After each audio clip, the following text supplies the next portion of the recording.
We are the 99%. I am Mark Stuart Greenstein, candidate for governor. We are the 99%, and I'm here to represent us all. When the 1% is abusive, when the 1% block progress, when the 1% don't let students get a better education, when the 1% keeps small businesses from growing or even forming at all, we need a leader who's going to take it to that 1%. Who is this 99%? Almost certainly it's you. You are the moms who are concerned about your child's education.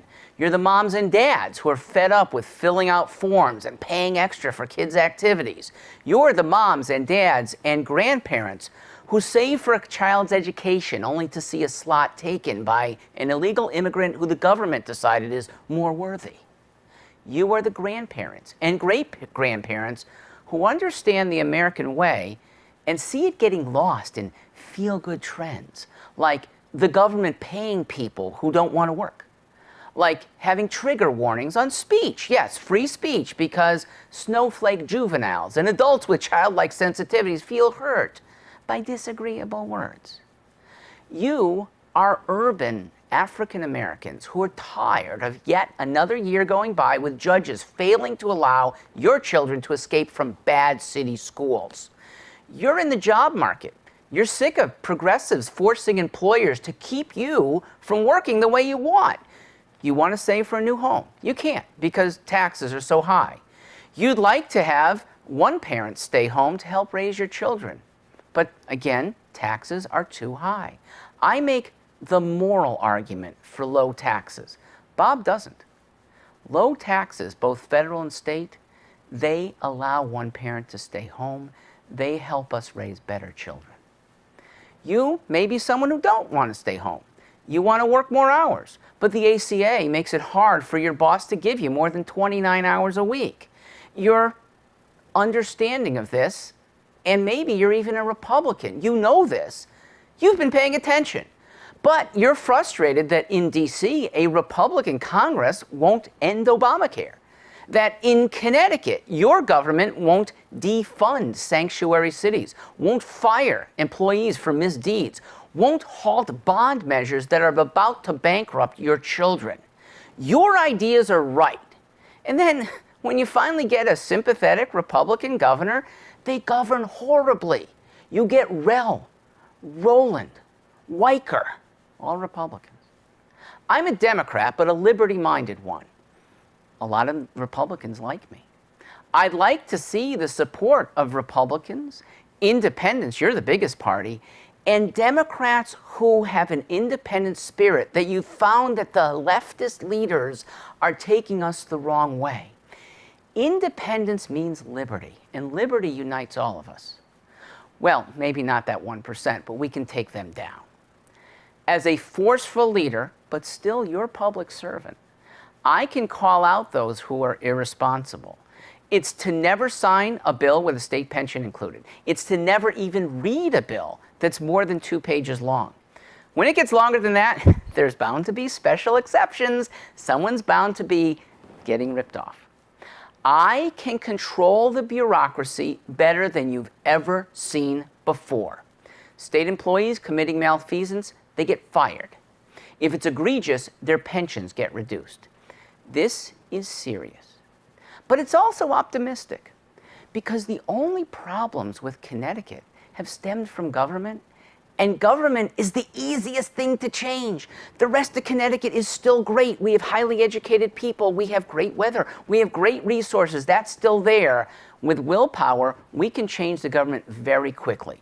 With your support, we can make dramatic improvements. Let's get busy. Please take a look at stuartforliberty.com.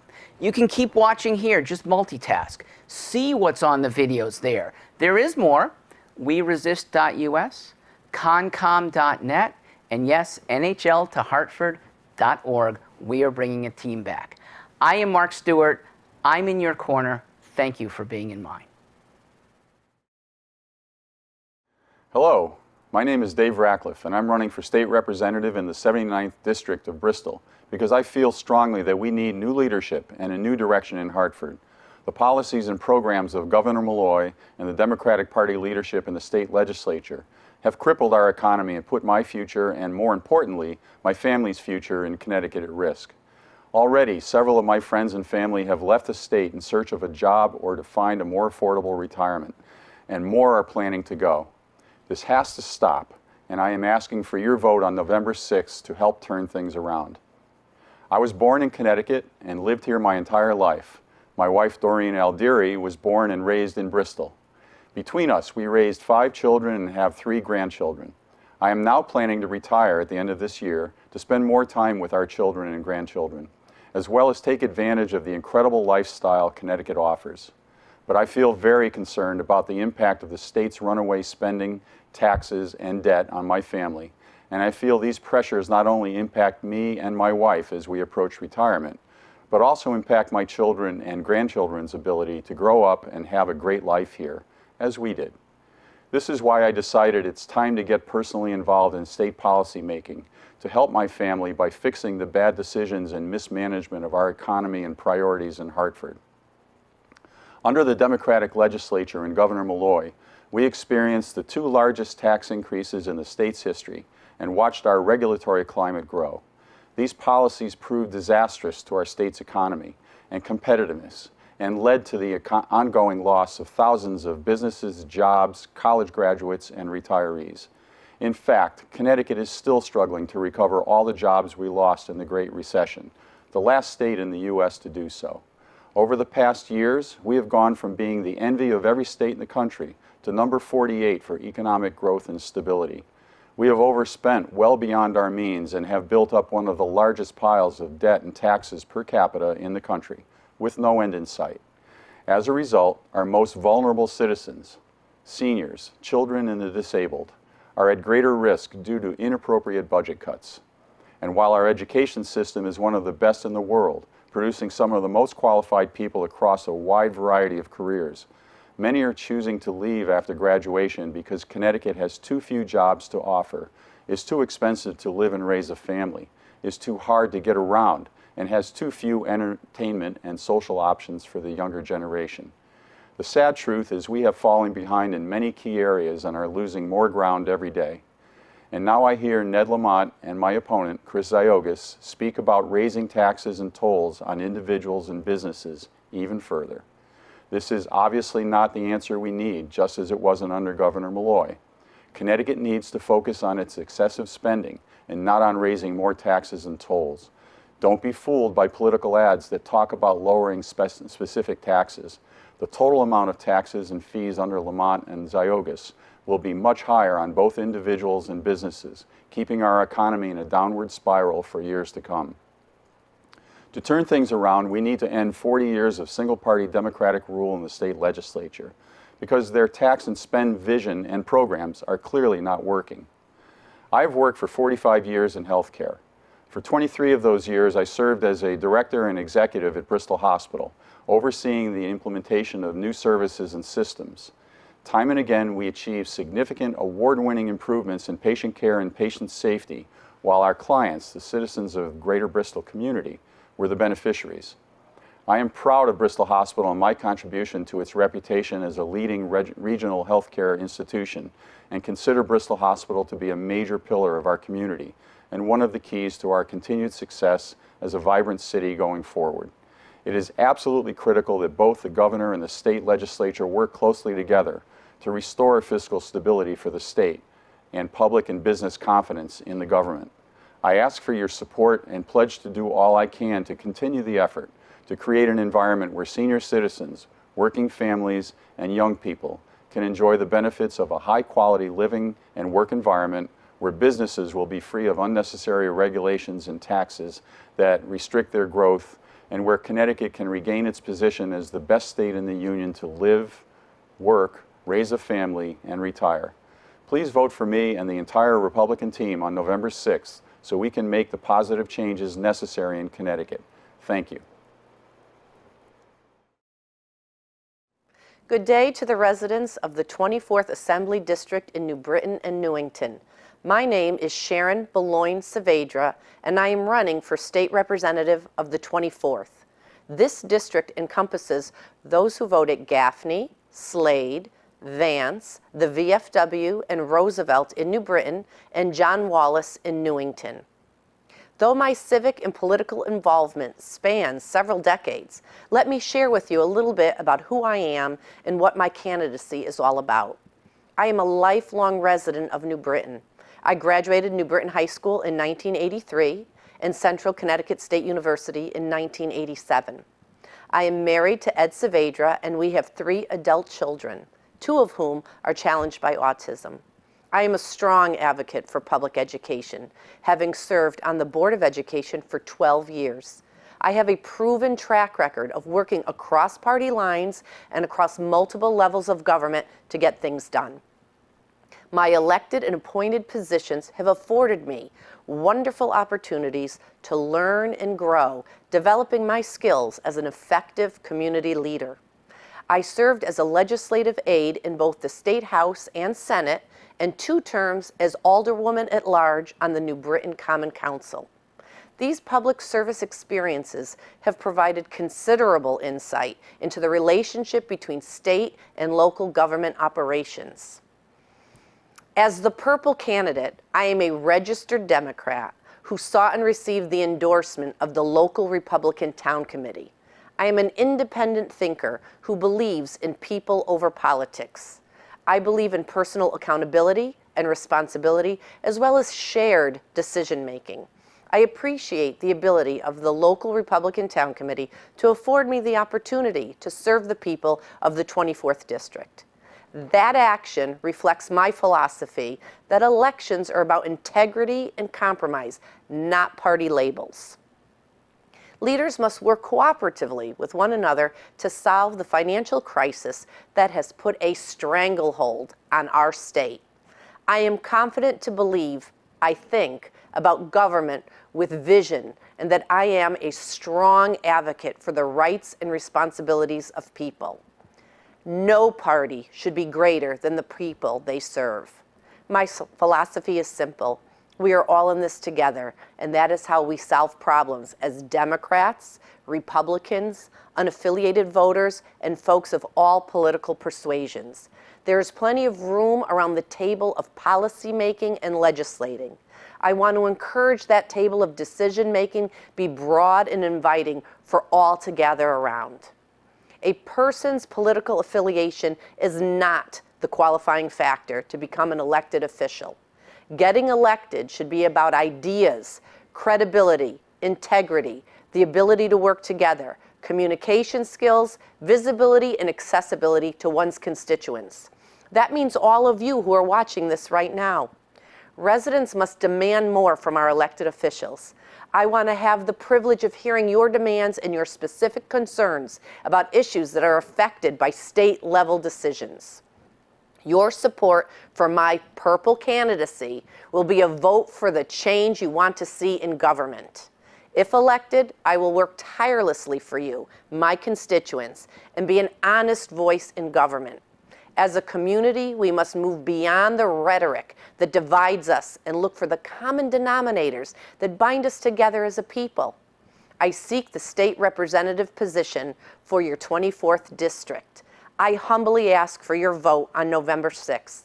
Please consider me on row 5B.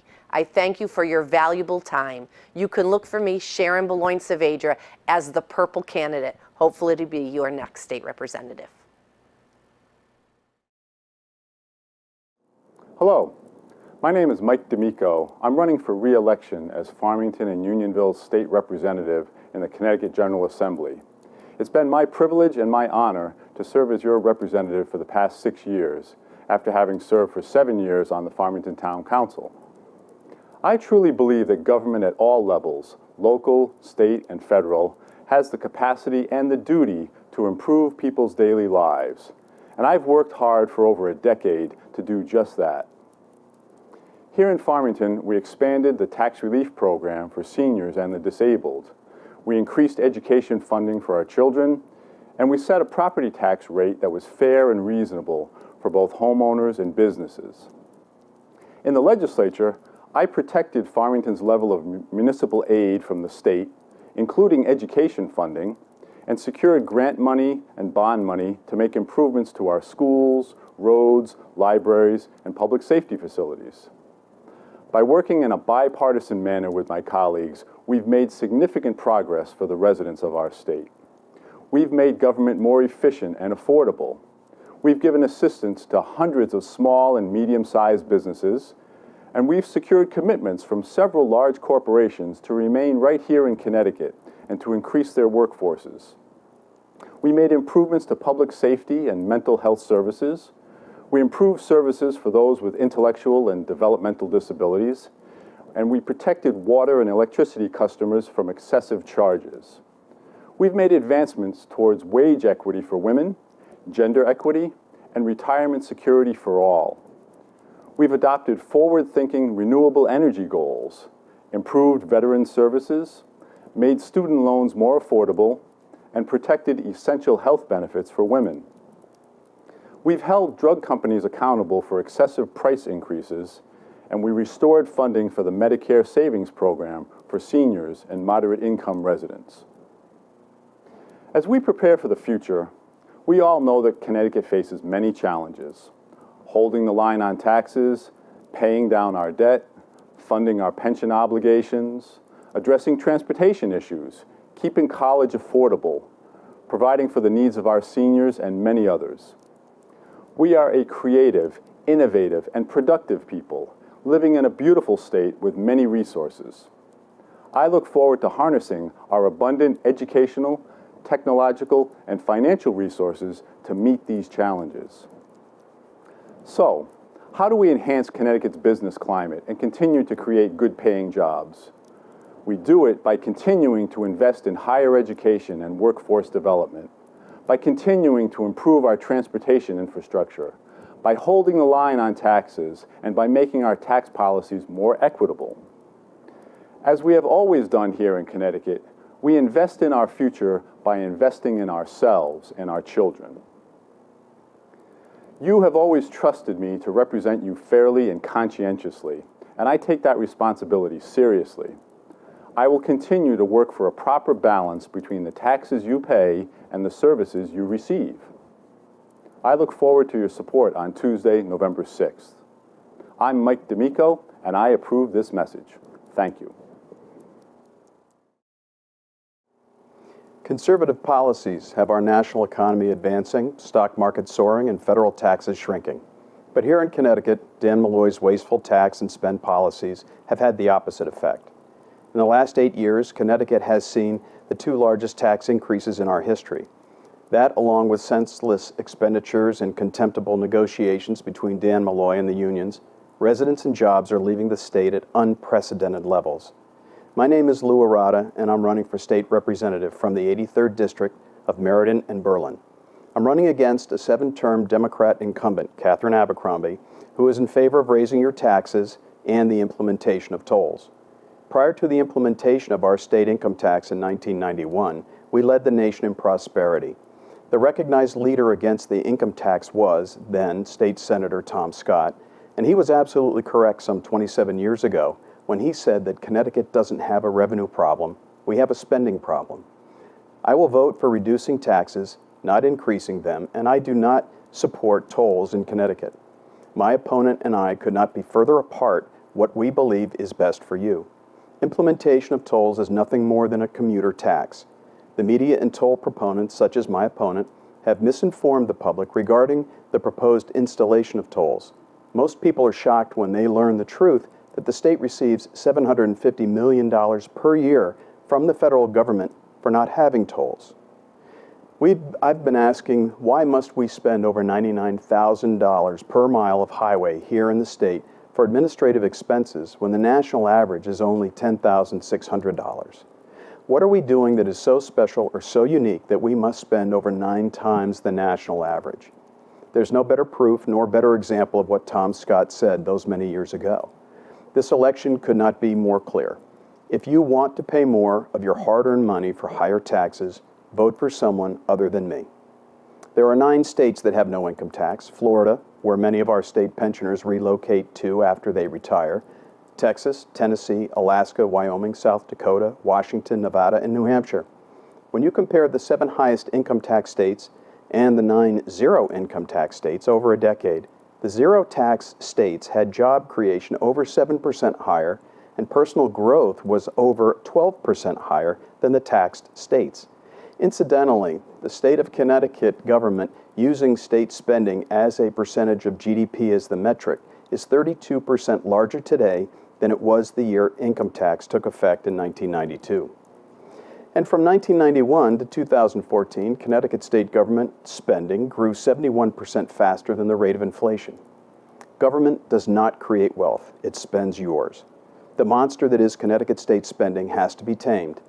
If you want a state you can afford to live in, a place you would want to retire, then I ask for your support and for your vote for Lou Errata on November 6th. And please remember to bring someone else with you to the tolls to do the same.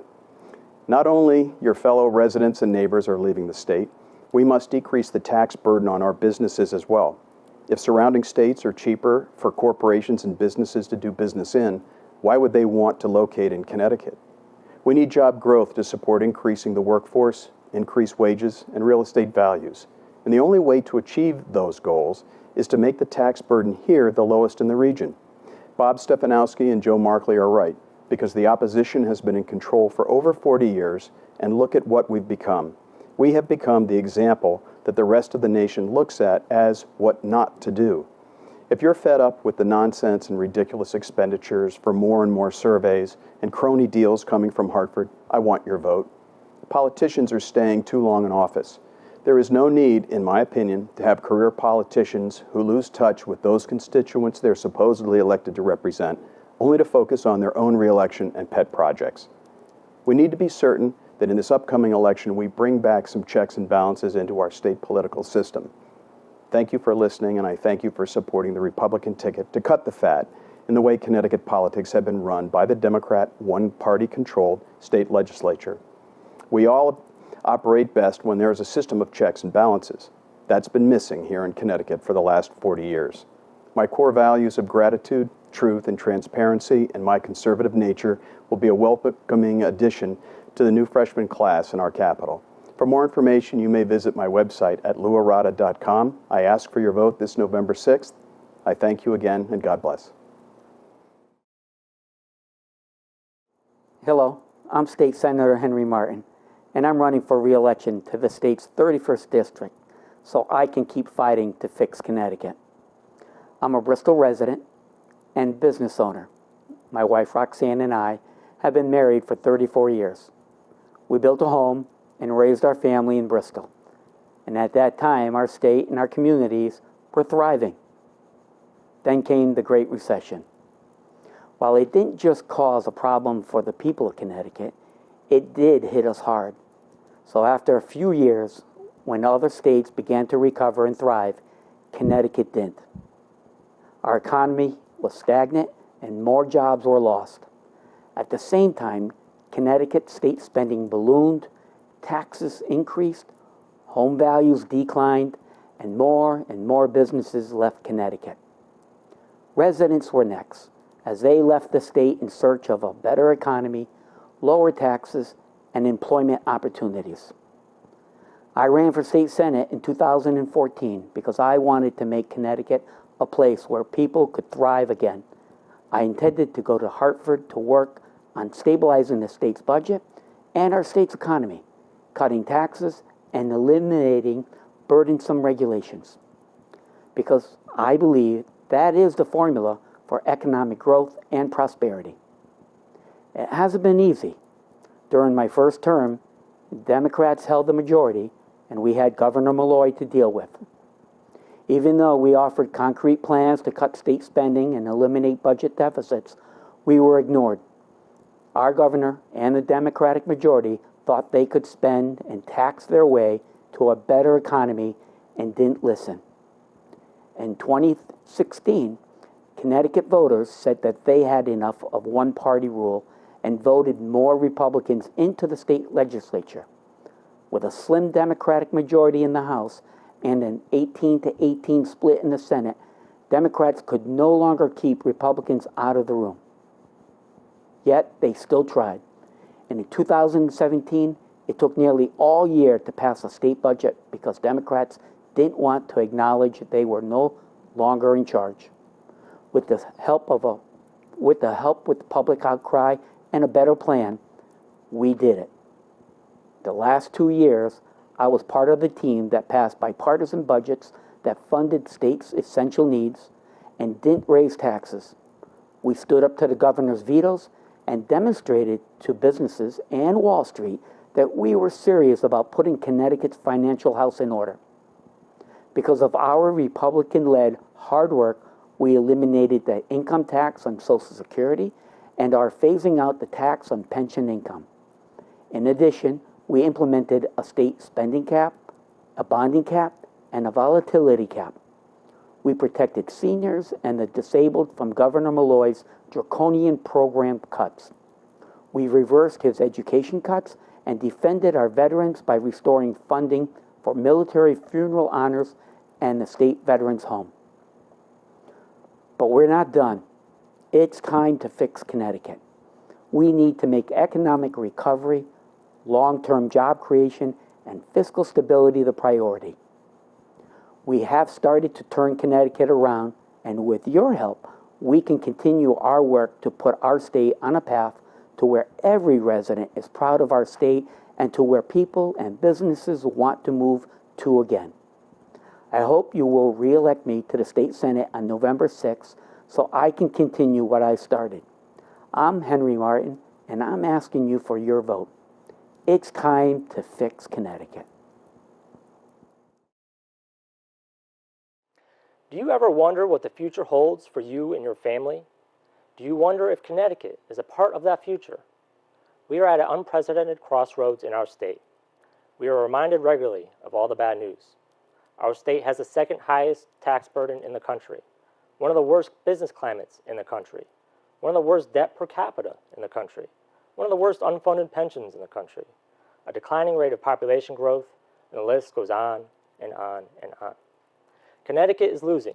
We're losing businesses, losing people, losing property values, and I've talked to thousands of people so far this election cycle, and too many of our neighbors are losing hope.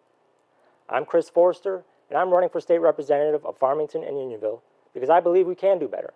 I believe we can build a brighter future in Connecticut again. But it begins with creating fiscal stability, right-sizing our state government, focusing our resources on communities rather than special interests, and creating an environment in which businesses truly can thrive again. My background is tailored to address the specific problems we are facing in Connecticut. I have a degree in economics, a Master of Public Administration, and a certificate in Public Financial Management. I'm a certified public finance officer and a certified government financial manager. I have over a decade of experience balancing budgets, improving accountability, and implementing efficiencies that have saved millions. I see a brighter future in Connecticut, a future in which Connecticut leads the nation in economic health, job growth, and low taxes, a future in which Farmington thrives as the place to live, work, and play. But we can only achieve this if we elect candidates with the right experience to address our most pressing issues in Connecticut today.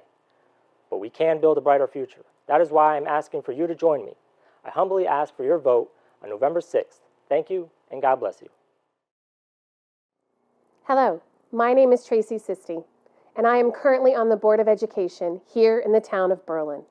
My goal is to continue serving Belen in this role.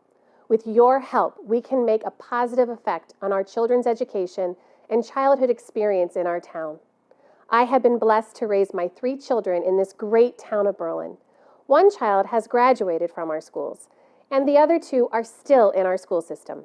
I have been the president of the Grizzle Parents Club for the past 5 years. I've worked as a substitute paraprofessional in our town and office manager for a Berlin-based business. I have been pleased with the progress the district has made, but feel there is still room for opportunity. One area of opportunity is to improve communication between the Board of Education, the parents, the seniors, and all citizens in our community. At times, I feel like there's a gap in communication between the board and the town as to the level of understanding about the board, its budget, and its needs of our school. It is important that we as board members bridge this gap and work together with our community to help raise and support our children. We can start with sending out more reminders, updates, provide information through social media, Encourage new ideas by reaching out to various groups in our community, school PTOs, senior centers. These are just a few ways we can help communicate with each other. Another area of opportunity is eliminating bullying. I believe that bullying in our school is an ongoing concern and completely unacceptable. It is important that our school's administration, staff, and parents work together to protect our children that are being bullied and enforce a no-tolerance rule. This is one area I think we need to direct some efforts to strengthen or develop new educational programs. I would like to see our town have a focus group made up of parents, students, teachers, administrators, and Board of Ed members to take a closer look at our school's handbooks on our bullying protocol, find out if it's being enforced, should there be changes, and together help come up with some alternative solutions to stop it. It is our job to make sure we create a safe environment for all our students.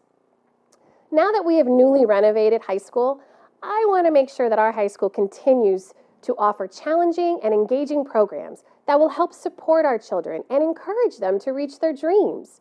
It is important that our school offers something for every student, from sports to the arts, culinary, industrial, manufacturing, and more. We need to work closely with other town departments that can provide our children with the education and life skills to be successful. The Economic Development Commission has established junior achievement in high school and had professional business days at the high school. We need to continue to support these programs, along with the student programs already in place, such as our Upbeat and the Interact Club. Our budget is always the center of controversy. There is a fine line between fiscal responsibility and ever-increasing budget that provides necessary services offered by the Board of Education. As a taxpayer myself, I understand the financial stress increased taxes cause our families, seniors, and our taxpayers. Budget increases are inevitable, but we also need to efficiently manage our finances. Our seniors are an important part of our community. I believe there are many seniors that would love to get involved with our children. I would like to grow our relationships between our students and senior community by inviting them to read to the elementary students, be invited to watch concerts and plays, sit in on board meetings and have them teach and learn from each other. This will allow a whole segment of town to better understand the role of the Board of Education. I have other ideas I look forward in sharing, but I would also hope to hear from you as well. Please reach out to me via email at tracysisti@gmail.com, or you can find me on Facebook, Instagram, and Twitter. I'm asking for your vote November 6th, so together we can create a positive effect on our children's education and childhood experience in our town. And remember to always lead by example. 100% Belen, children before politics. Thank you for your time and consideration. Goodbye. My name is Chris Wright, and I am the Democratic candidate for the 31st State Senate District, which includes the towns of Plainville, Bristol, Plymouth, Harwinton, and Thomaston. Since I am the challenger, let me introduce myself. I am a 1991 graduate of Central Connecticut State University with a degree in economics. After college, I spent 8 years working for the FDIC in the division that closed banks, so I have experience in learning what causes economic meltdowns and what it takes to fix them. When the FDIC office closed, I spent some time in seminary studying for the ministry, and am still active in my church. I currently work in the emergency room at St. Francis Hospital doing patient registration.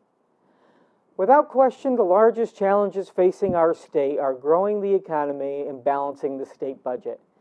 These two goals must be achieved together, and we can't just cut or tax our way out of it. We need to grow our economy. This growth can only happen if private employers feel comfortable locating and expanding here. While Connecticut has recovered about 107% of the private sector jobs we lost during the Great Recession, this is not enough. So where are there areas for improvement? One is manufacturing. For years, manufacturers have been saying that if they had a larger pool of qualified candidates, they would hire thousands of more workers here in Connecticut. These are well-paying jobs that don't require thousands of dollars in debt to obtain. This is why, as a state representative in 2009, I fought the efforts of Governor Rell and the Republicans to close Bristol Tech, and why I support the decision of our state to focus the community colleges on a more technical and vocational curriculum. Working as a complement to our university system, this can provide all people in Connecticut an opportunity to succeed. While Connecticut needs to create more jobs, we also need to make sure that they are jobs that allow our people to not just survive, but to thrive. It is my belief that people who work a full-time job should not be living in poverty. People should have the dignity of being able to put a roof over their heads and food on the table and have access to health care. That is why we should be pursuing well-paying jobs in fields like manufacturing and financial services. Not only will they benefit those workers, but they will also create a multiplier effect that will raise the income of people in other fields as well.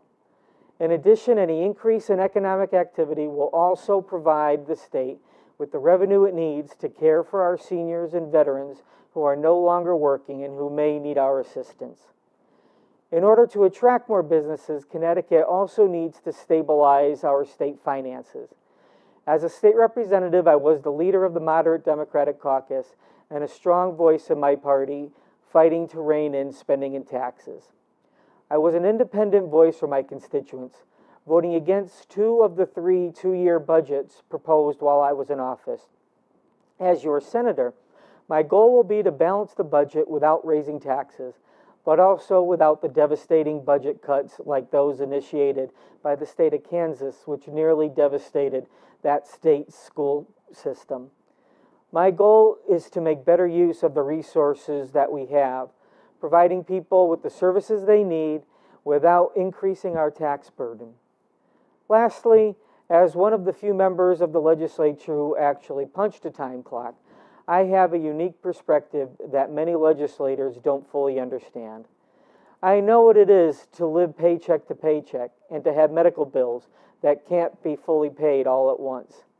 I know what it is like to have a car that needs repair, but to have to put it off because the mortgage is due.